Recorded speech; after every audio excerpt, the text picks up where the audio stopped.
Welcome back to the Street Photography Magazine podcast. I'm Bob Patterson, founder of Street Photography Magazine, and I'm back. I haven't been around here in a while. Well, I guess it all depends on when these episodes drop.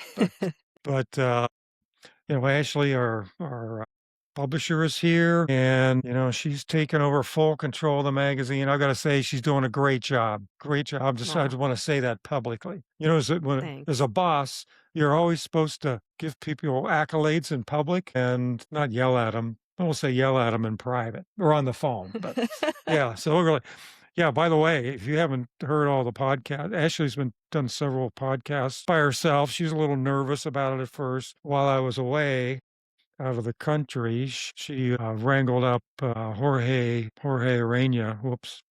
Delgado Arena. I better say his name right. She definitely says his name right, and did a great conversation with him. I was really impressed and personally came away with a lot. So really nice job. And then several other ones did very creative. I tell you, you're doing a hell of a job. Should have done this before. So anyways, and she has been doing a lot. We're going to talk about this today. I'm actually going to interview Ashley, so this will be a little different. I think she's interviewed me on here before, so now it's my turn to interview her before, this is going into 2025.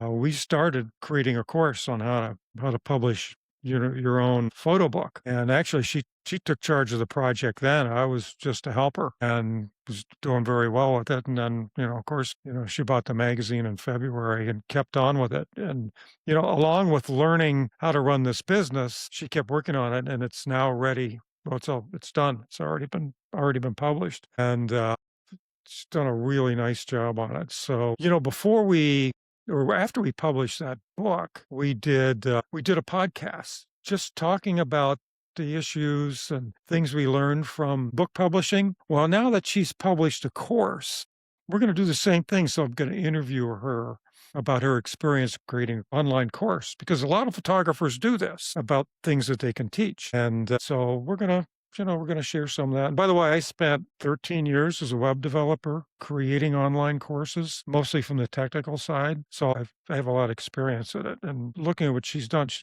an excellent job on it. But anyway, you know what? We haven't talked in a while. Ashley, what have you been up to? What's going on? Yeah, Jeff. I was just crazy putting that course together. I know we had wanted to release it in February before we did the whole handover of the magazine, but with all that, it got pushed back, but it's finally out in the world. So I've been kind of crazy putting that together, but otherwise doing good. I'm glad it's out there. I'm glad I'm done. You're done. No, you're not done. No, but I have a funny Josiah story to tell you, actually. That's more Okay. interesting than me working all the time. So he's in this phase where he makes me narrate everything. Like he says, "What's that semi saying? What's that stuffed animal saying?" And I have to say in their voice whatever I think they might be talking about. And he doesn't like it if I say, "I don't know, what do you think?" No, he wants me to say, "Oh, Teddy Bear's saying, 'I love you, Josiah.'" So we're on the road Keep the other it day, simple. and he said, "What's that semi saying?" And I said, "It's saying I'm on my way to my destination." And he said, "It's What's not the that? destination, it's the journey." He said that? He said that. I said, "Did you just say it's not the destination, it's the journey?" And he, dead serious, he said, "Yes." Yes, grasshopper. He's 4 years old. I was like, what? Oh my. Wait till he's 14. Yeah, cracking me up. Oh, that's hilarious. That's hilarious. Yeah, so he's keeping me entertained. Yeah.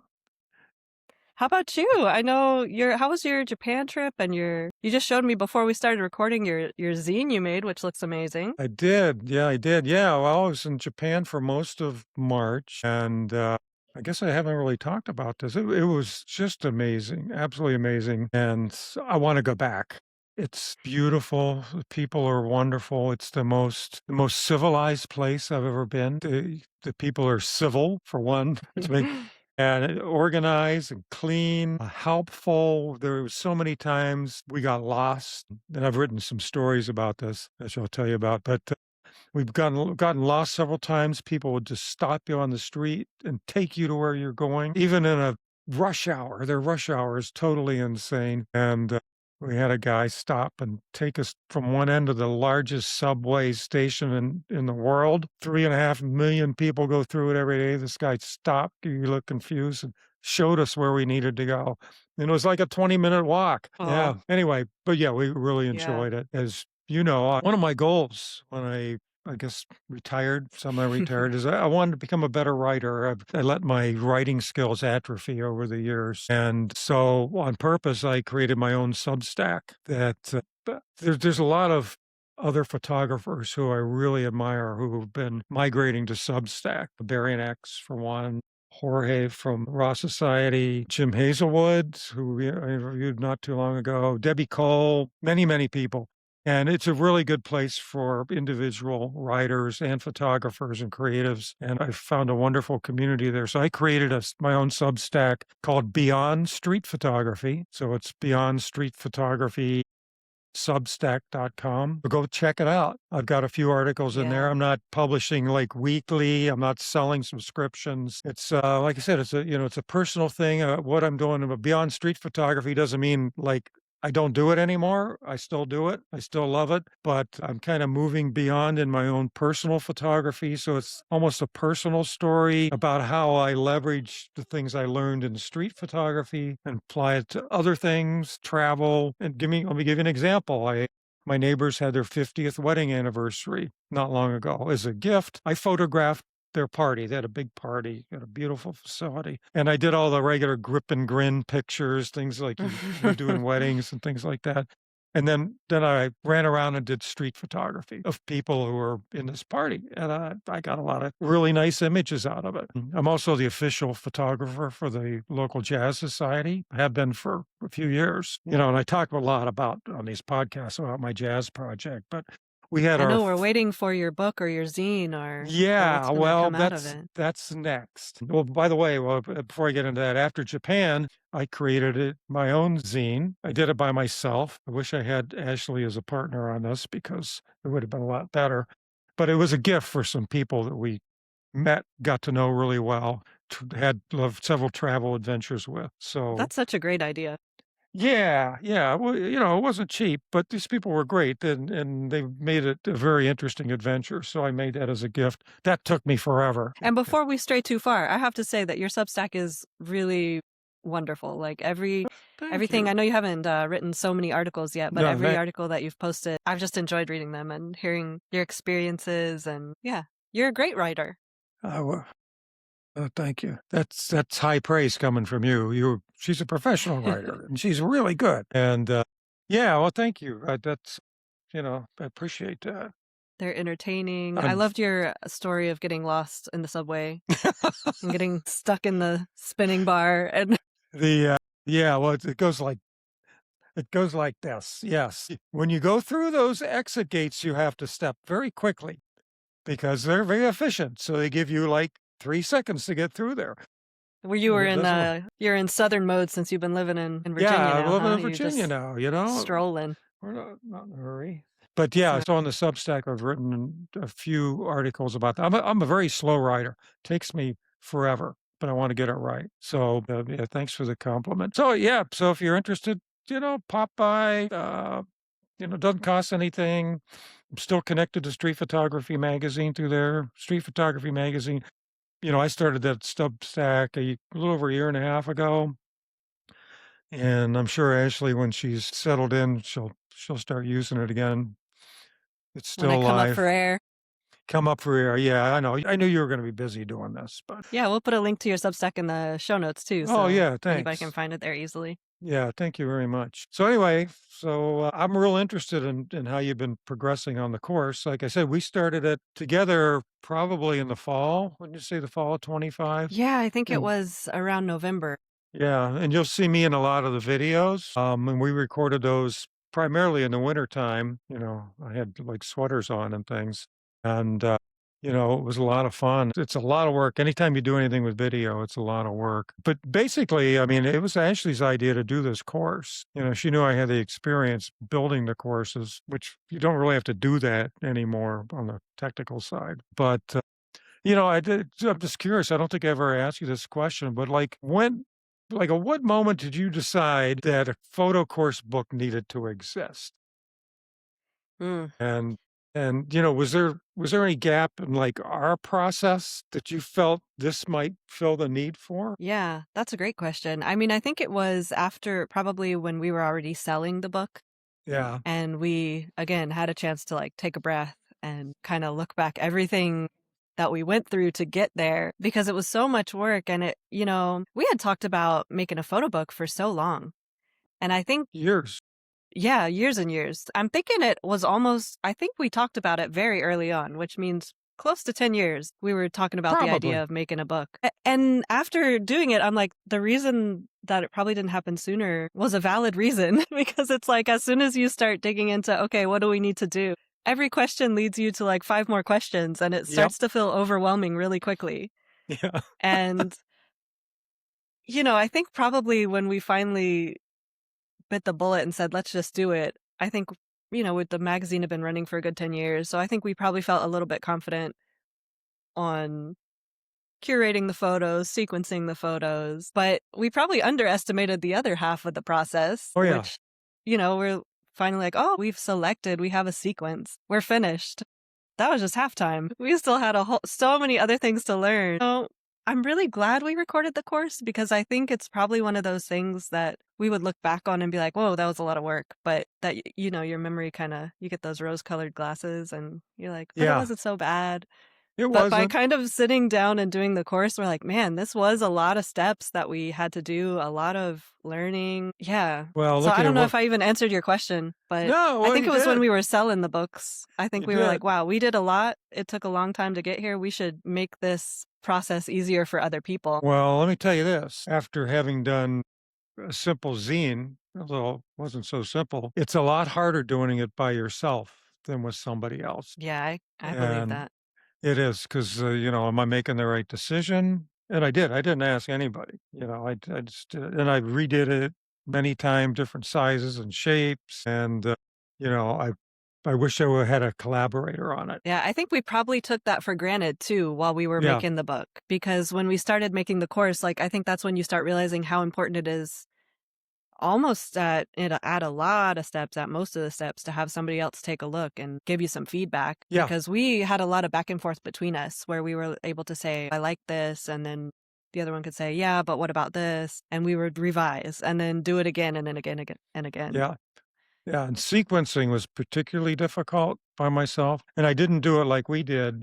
I just did it all on the computer. I was too cheap Mm. to print the photos like I did for those books and for the jazz book that I have that I'm partially through with. But yeah, it really helps. Anyway, and I don't want to get into I don't want to make this a bookmaking thing because, I think people can learn a lot from creating a course. There's so many photographers who have something to teach, and there's a lot of things you can teach online, or at least partially online. But again, it's a learning curve. Now, for example, okay, we learned how to make a book and basically by ourselves. Okay, now if you're taking that knowledge and creating a multimedia course to teach those, not just teach, but make sure people understand how to use these skills or build these skills. And they're two different skills, doing something yourself and then showing somebody else. I mean, how did you find doing that yourself, creating all this Yeah. stuff? I mean, there's a lot that goes into these courses. I know because I worked on so many of them. I mean, how Yeah, do I you, mean, that's a whole separate skill set, isn't it? Teaching yeah, it is. effectively. It is. This course that we made, basically we made because we thought we wish we would have had something with everything all in one place to just guide you through what you need to know, what you need to think about, and help us to just get through it quicker with less mistakes, Yeah. right? So I think that you could probably do the same in an education sense, Most of us have taken courses online. To make our photo book, we looked at a whole lot of photo books, didn't we? And we A said, lot. I like this one, I don't like this one, I like what they did here, this is interesting, this is different. It takes time, but you can learn a lot about photo books just by looking at photo books. So to get back to your question about learning to teach, probably you want to think about who you learn best from, who Mhm. makes things simple to understand. I think there's a temptation also to sound smart, but the best Yeah. teachers teach hard concepts simply. There's plenty of articles and stuff out there that sound real artsy-fartsy about photography, but what do you enjoy reading? Usually, if you're gonna learn something, it's easier to learn from somebody who just puts it out there simply. Yes. So, I mean, I think that's stuff we had to think about with the course. We made our outlines. There was a few times where I remember, Bob, we did like a lesson or two. We'll film the whole lesson, sit down for 2 hours, and then afterwards we would be like, was that clear? And we'd be like, no, I don't think it was very clear. And Yeah. then back to the drawing board. Yeah, really. Again, it helps to have a sounding board. Yeah. So I don't know. I think you have to think about how you learn best, why you're learning best that way. If you have taken courses, which ones like genuinely helped you, and then imitate that, learn from it, learn not from just what they're teaching, but how they're teaching. Yeah, so what part of building the course was harder than you expected? I don't know. There's so many moving parts, right? So video and audio is not that easy. Tedious. Yeah. It's tedious. We're using this software that makes it a little easier, but like I told before we recorded, there was little things at the end of the day when the course is finished that I'm like, I didn't get that quite right. Yeah. Like maybe our eye lines Me weren't too. exactly right, which something I couldn't fix later. Lesson learned for next time if we do something else. But Yeah, definitely. so there's video and audio stuff. I haven't done that professionally. It's all self-taught. That's challenging. And then there's the back end stuff of building a course, and making it easy for people to get through, easy for people to understand how it works, what's in it. All those bits are, that's all work. That's all stuff you got to learn too. Yeah, it is. That's good. Another arrow in your quiver, right? I think it was all like equally challenging. Creating outlines, filming Yeah. videos, trying to not be weird as we filmed. Like that was another challenge, right? I don't know if you felt that way, but trying to film something, say everything you need to say, Oh, keep it yeah. clear and concise, and not getting nervous and not acting weird on camera. Yeah. That's all hard too. Being yourself. It's hard to be yourself when you got this camera staring you in the face. You photographers remember that when you make somebody's portrait, it works the same way for them. So was there any like big aha moment, something you learned that was like a revelation, like, wow, I didn't know blank. I can't wait to Hmm. use that again. I don't know. You mean like when putting together a course? Yeah. No, I don't think there was anything that was like a crazy aha moment. But, Huh. I've been in the thick of it, putting this together early Yeah. mornings, late nights, got a kid, got other work to do. Yeah, you got So yeah. maybe I haven't had time to really think about it yet. Yeah, yeah. Was there any point where you almost scrapped a particular approach and then started over? Yeah, there's stuff that we filmed that we thought would be important. And then when I sat down to edit the videos, because that was something that was kind of interesting since we started recording back in November, December, January, Yeah. we're still recording. So 6 months have gone by. Or wait, what are we in? Yeah, 6 months, more Yeah, or 6, less. 7 months, yeah. And we kind of filmed it all at once. And then I had to think about other components of the course, like setting up the course on the website and putting together the workbook. So when I finally went back to really edit the videos, there were some parts that we thought at the time of filming, oh, this is really important, that ended up not being that important. And other things that maybe we didn't think were important that looking back on it and kind of clear head and now putting it all together, like, no, this is a really important piece of it. And so some additional videos were born from that. Like Mm. there's one lesson that's about printing considerations and all the things you have to think about when you're, choosing a printer for your photo book. And so I added an extra video in that lesson comparing our own test copies that we did. We did a soft cover to start with, which brutally honest was not very good. No, it wasn't. That's why we And then we did a second test copy, and then we did a third test copy with a different printer later on. So yeah. just being able to see those three side by side, well, there's a lot of lessons learned just in looking at those three different test copies. Yeah, So like just kind of little revelations like that were cool to see come together. so, I mean, creating a book, as you know, is a pretty steep learning curve. Now shifting to teaching somebody about it, did that change how you would make your next book? I mean, did you learn anything else new and different in terms of bookmaking just from Yeah. that teaching process? Actually, something comes to mind on that question, and that's the fact that I don't think we really did stuff in necessarily a logical order. you and I. Or maybe it was logical at the time, Yeah. but it wasn't really the best order of doing things. So I think that kind of being able to zoom out and look at the whole process is super helpful, because now if I was to make another book, I would think about some of the weightier, important things, probably even long before I sat down to sequence images.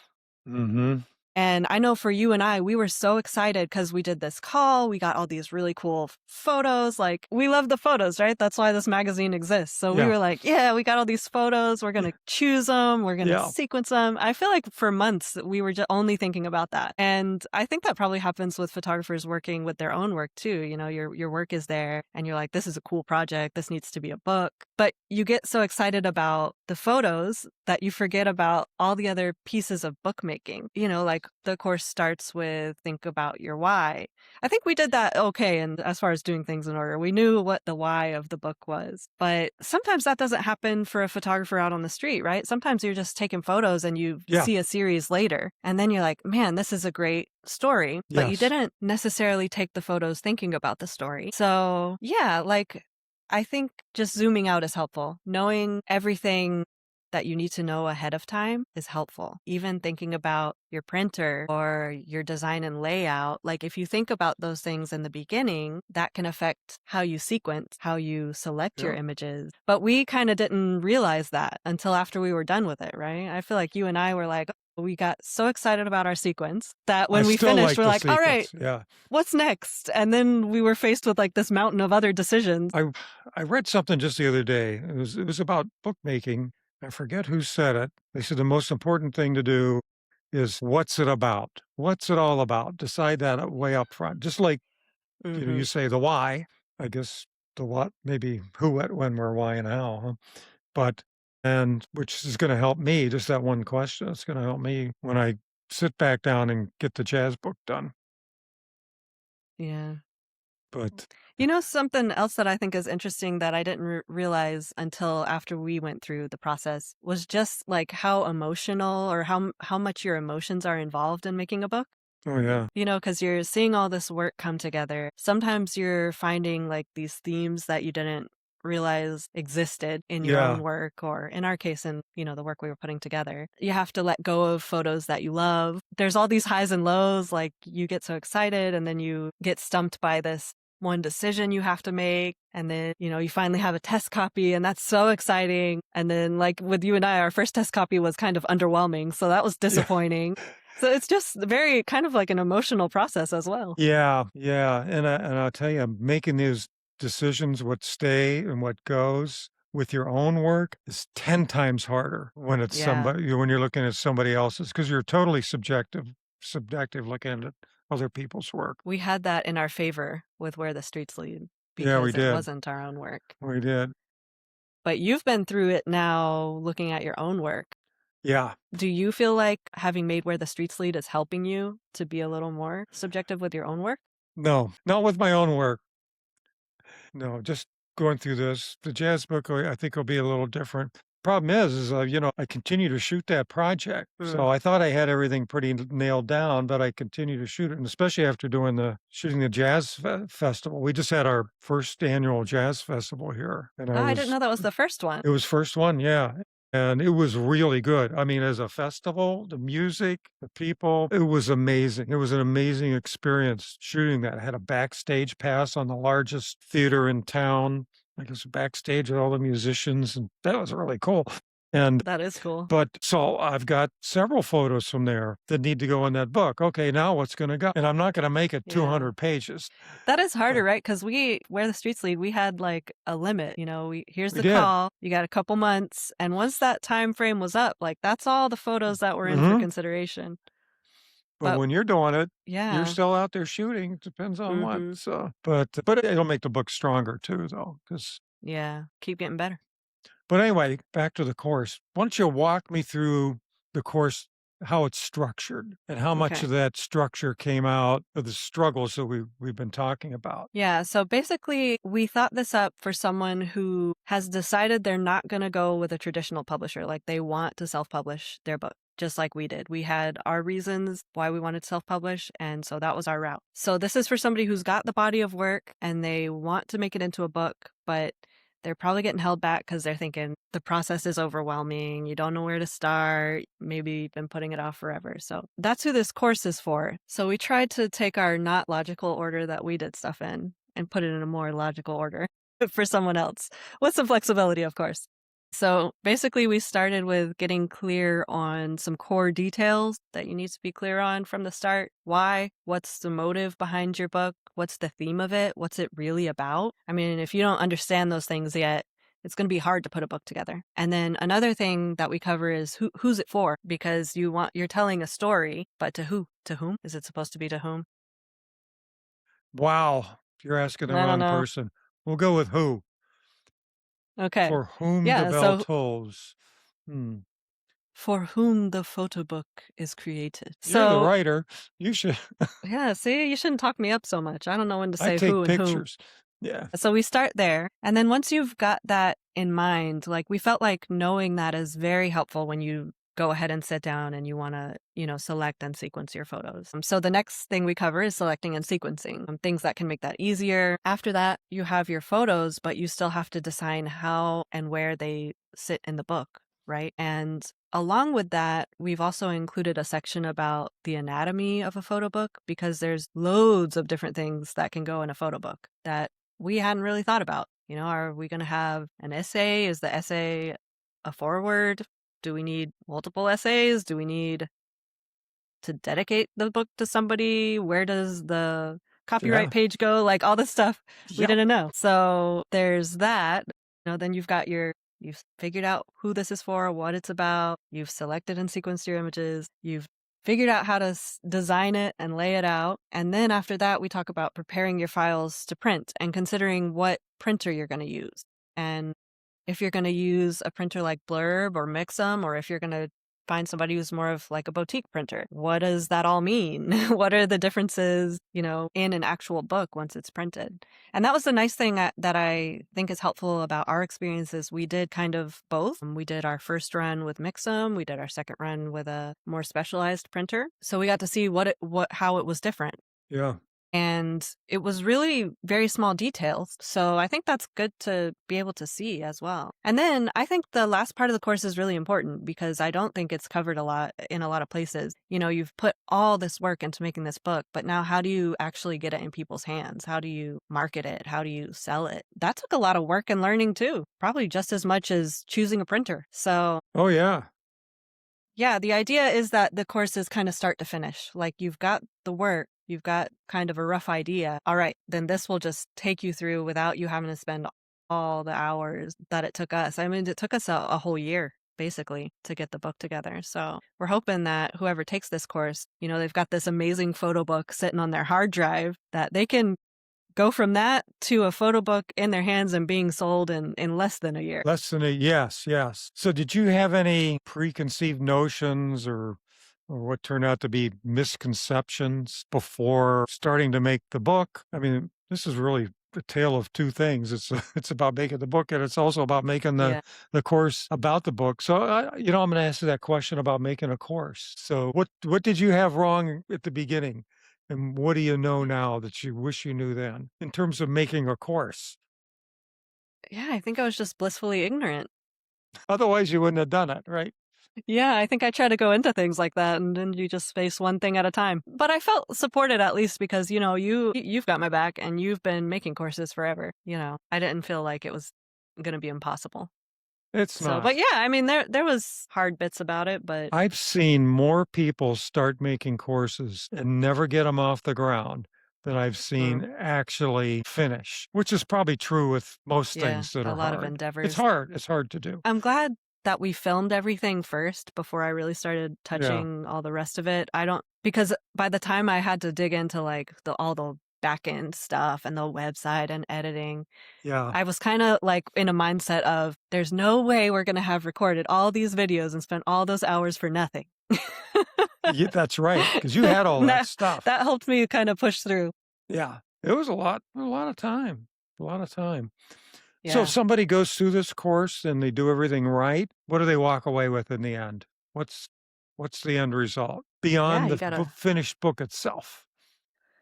Yeah, you got that finished book in your hand, and I think you are more prepared to do another book because I mean, I don't think I know any photographers who are like, my goal is to make one photo book in my life, and that's like the end goal. Most of the people in this community are like obsessive creators, and they're always Yes. making more photos and more projects, and I don't know. So I think ideally, what I would love to see and something I'm actually really excited about is seeing the books that come out of this course. You know, I'm trying to be available for anybody who takes the course to they can reach out to me, email me about stuff, and I hope that a lot of people will let me know when they've taken the course and then they've done the book and here's the book. I'd love to see those. And I'm hoping that whoever takes the course will not only get that book out there in the world, but also feel confident in making more books. Yeah, I'm hoping that's it. This might be a good time.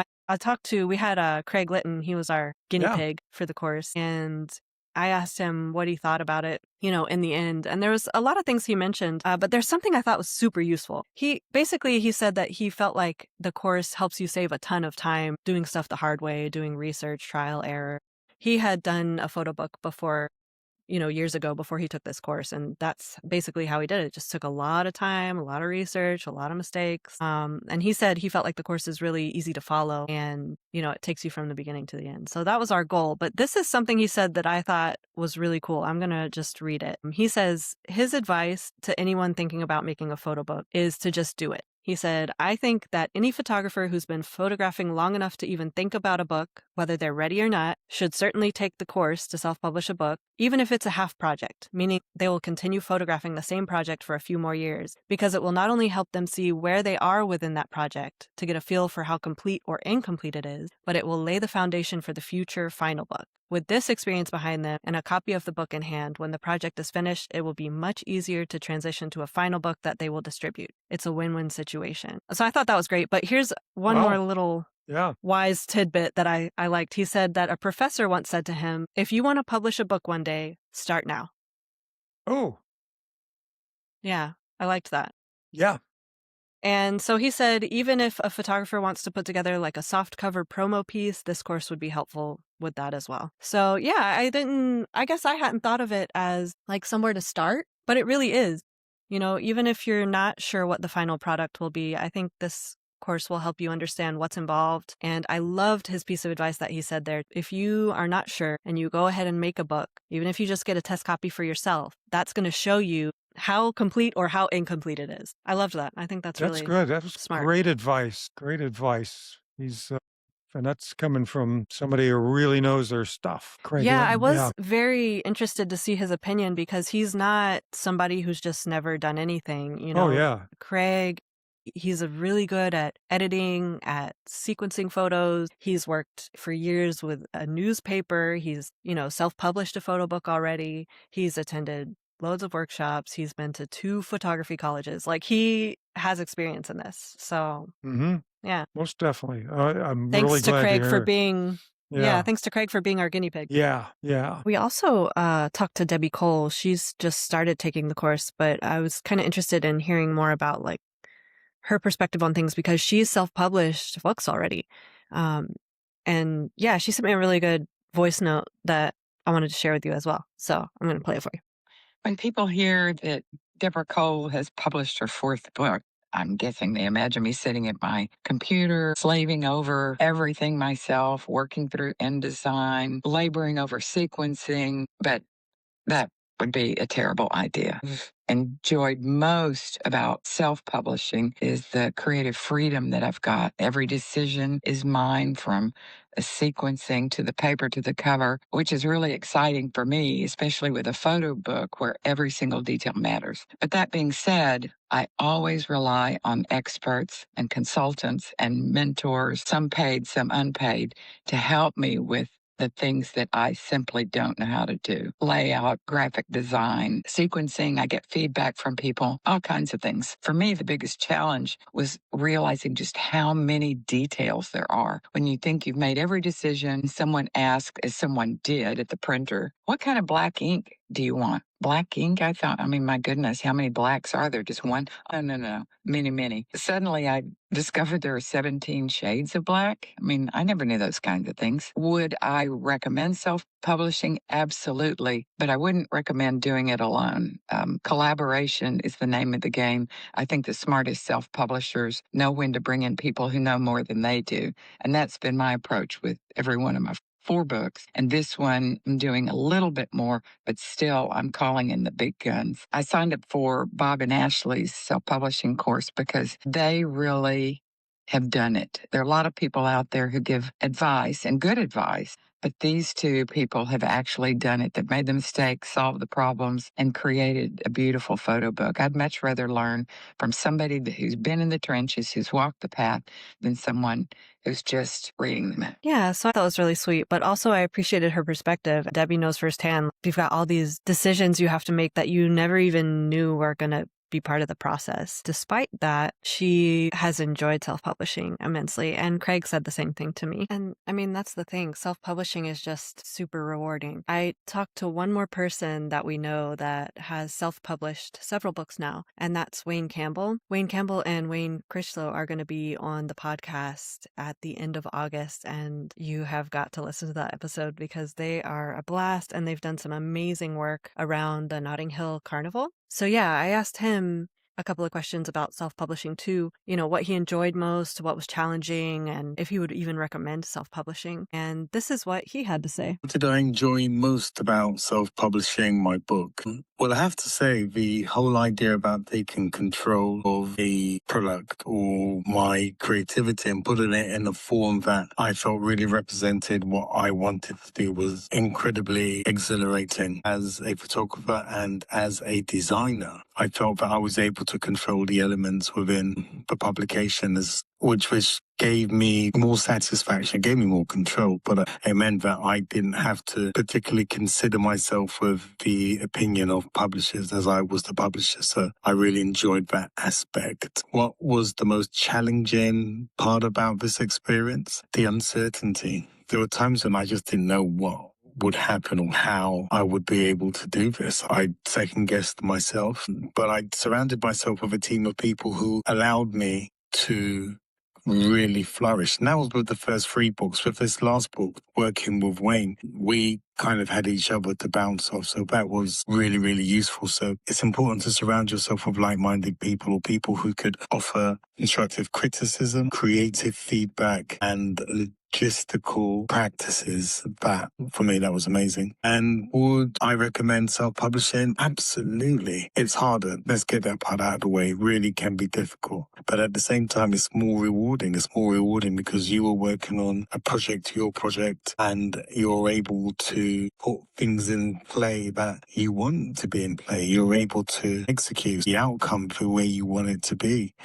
Don't get me wrong, there are rules to the game. And I think, you have to learn how you self-publish a book. You have to learn what needs to be in place for you to do that. But once you've got around those hurdles, it's exhilarating, it's amazing, and it's yours. Take control. Yeah, so I loved Wayne's sentiments too. I'm really excited for you guys to check out that feature in August, and also Wayne and Wayne's work on this latest book they've done. It really is rewarding. It's so much hard work, but at the end of the day, it's so rewarding to self-publish your own photo book. Well, that's great. That's great. Thanks for going through that. So where can people learn more about the course? Yeah, so I've kind of tried to leave it open-ended and hope that we can help people in other ways past this course. We set up a page on the website. It's streetphotographymagazine.com/learn. So you can find more information on the course there. There's a button to enroll if you're interested. And another exciting thing we haven't really talked about is hopefully very soon we'll be having some in-person learning in partnership with Photo Framework, which is by Sarita Hockley and Virginia Hines. Oh, So very excited about wonderful. that. Yeah, they have a lot of great ideas for street photography education. So yeah, more on that coming soon. If you're interested to know more about that, you can put your email in the box there too. Very cool. Wow, what to say? Well, thank you, Ashley. Thanks for being a guest today on your own podcast. Yeah, thank you for interviewing me, not putting me on the spot too much. No, like I tell everybody, this is not 60 minutes. Well, thanks. Thank you very much. And we'll have you on here again soon. Oh, thank you. Like Yeah, we want to anytime see you your want. we want to see your jazz book soon too. So, Yeah, that's coming. That's coming. Now that I've got and you other know things what? behind me. Yeah, what? There's something I wanted to tell you that I forgot to tell you, and it's something that I have enjoyed most about becoming the publisher of Street Photography Magazine is just hearing from people more. Yeah. We've just gotten so many like nice emails or thoughtful emails about things that we've published or podcast episodes, and I really appreciate that. And it's one of the best parts of my day to, It's check my emails and find some real message from somebody. yeah. I used to have pen pals when I was a kid, Oh, and I did loved you that. really? So now I feel like I have pen pals You again. got new ones, and they're all over the place. Really, it's an amazing community, and you'll make it even more amazing. Well, it's the community. It's not me. All right. Well, thanks again. Yeah, thanks, Bob.